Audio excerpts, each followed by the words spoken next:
کہاں سے ابتدا کی میں نے کہاں جانا نہیں معلوم، سفر جو طے کیا میں نے سفر باقی نہیں معلوم۔ السلام علیکم و آداب ساتھیوں۔ جموں کشمیر ایک ایسی زمین ہے جو اپنی خوبصورتی، تہذیب اور روحانیت کے لیے مشہور ہے، لیکن آج یہاں پہ ایک اہم سوال اٹھ رہا ہے کہ جموں کشمیر کا جو نوجوان ہے وہ ڈرگس میں مبتلا ہے، چاہے وہ کہیں نہ کہیں جموں کا نوجوان ہو، کشمیر کا نوجوان ہو، پنچ کا نوجوان ہو، راجوری کا نوجوان ہو، رامبند کا نوجوان ہو، ڈوڈا کا نوجوان ہو، یا چاہے پھر وہ ہمارے ڈسٹرکٹ کشتواڑ کا نوجوان ہو۔ ڈرگس چاروں طرف پھیل گیا ہے، کہیں نہ کہیں ڈیپ روٹیڈ سسٹم بن گیا ہے۔ ڈرگس کا اتنا بڑا نیٹ ورک ہے کہ میں ڈسٹرکٹ ایڈمنسٹریشن سے اور پولیس ایڈمنسٹریشن سے گزارش کرتا ہوں کہ آپ کو اسٹرکٹ ہونا پڑے گا، ادروائز آپ کے اسٹرکٹنس کے بغیر کام نہیں چلے گا، اور ہر اس بندے کے خلاف اسٹرکٹ کارروائی کی جائے جو اس ڈرگس میں مبتلا ہے یا چاہے جو یہ ڈرگس کا ریکٹ چلا رہا ہے۔ جموں کشمیر ایک مسلم میجارٹی علاقہ ہے۔ اسلام شراب کو اور ڈرگس کو حرام قرار دیتا ہے۔ نہ صرف اسلام بلکہ ہر ایک دھرم میں شراب کو اور ڈرگس کو ایک بری چیز سمجھا گیا ہے۔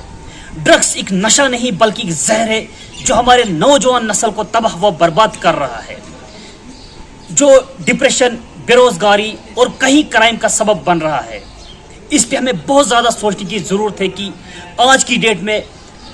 ہمارا نوجوان کس طرف جا رہا ہے۔ دیکھیے، یہ ہندوستان نوجوانوں کا ہندوستان ہے اور فیوچر ہے ہم اس ہندوستان کے۔ اگر ہمارے ہندوستان کا فیوچر اس طرح نشہ میں انوالو ہو جائے تو آنے والے فیوچر ہمارے ہندوستان کا کیا ہوگا ہم لوگ بہتر جان سکتے ہیں۔ ہمیں اور آپ کو مل کر ایک پہل کرنی ہوگی کہ ہم سوسائٹی میں اس گندگی وبا کو جو ہے پھیلنے سے کیسے روکیں۔ ہماری آنکھوں کے سامنے نشہ کر رہے ہیں، چاہے وہ گانجا ہو، چرس ہو، ہیروئن ہو، ٹیبلٹیں ہو، انجیکشن ہو، یا بہت سارے نشہ ہو، لیکن اس کا ذمہ دار کون ہے؟ نشہ کے خلاف آپ خود بھی آواز بنے سڑکوں پہ اتر کر اور اس نشہ کو جو ہے روکے۔ میرے کشتواڑ میں اور میرے کشتواڑ کی گلیوں میں نشہ اس طرح بک رہا ہے، اور مجھے یقین ہے یہ لوگ کسی نہ کسی بہانے ہمارے بچوں کو، ہمارے بھائیوں کو نشہ کی عادت لگاتے ہیں، انہیں ورگلاتے ہیں اور انہیں نشہ کی عادت لگاتے ہیں۔ ہمیں اور آپ کو مل کر بنا کسی رنگ روپ، ذات پات، دین دھرم دیکھ کے آنے والے بچوں کے لیے، آنے والے نسلوں کے لیے، اپنے بھائیوں کے لیے اس نشہ کی لعنت سے انہیں بچائے۔ میں آپ سے پوچھتا ہوں کہ کیا جموں کشمیر کو نشہ اور کرائم کی جگہ بنانا ہے یا تعلیم اور ترقی کا ادارہ؟ ہمیں فیصلہ لینا ہوگا کہ ہم اپنے آنے والی جنریشن کے لیے، آنے والے نسلوں کے لیے کیسا ماحول چاہیے، بلکہ یہ ہر ایک انسان کی ذمہ داری ہے کہ ہم اس بارے میں سوچیں اور اپنی آواز اٹھائے، اور ان لوگوں کو جن لوگوں نے یہ لعنت پھیلانے کا کام کیا ہوا ہے اور سستے طریقے سے پیسہ کمانے کا ذریعہ بنایا رکھا ہے، آسانی طریقے سے پیسہ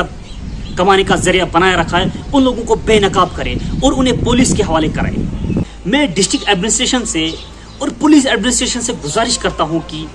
ایسے لوگوں کو فوری طور پر ایسے کیس میں اندر ڈالا جائے کہ کم سے کم 2-4 سال باہر نہ آ پائے،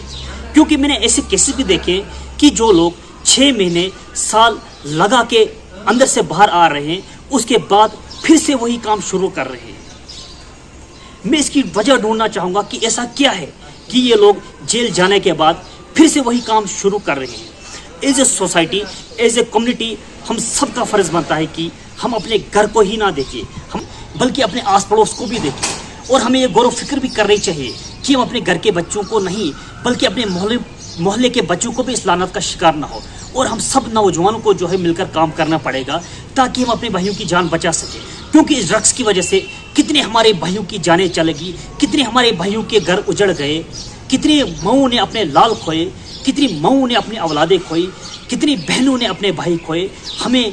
ہم سب کو جو ہے مل کر کام کرنا پڑے گا تاکہ ہم اس گندگی وبا کو جو ہے پھیلنے سے روکیں۔